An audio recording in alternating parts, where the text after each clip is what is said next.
Hello all and welcome.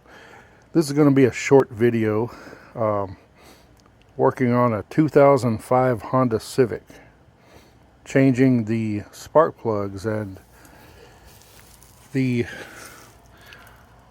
sometimes things happen where the connectors get brittle, and each one of the little connectors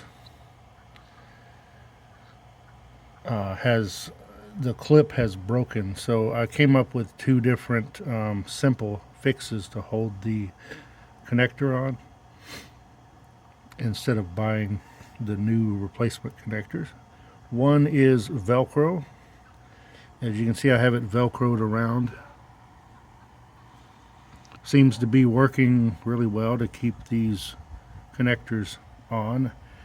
Also, I bought these are cooking rubber bands.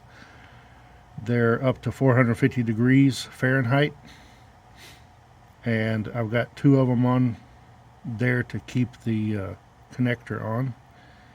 So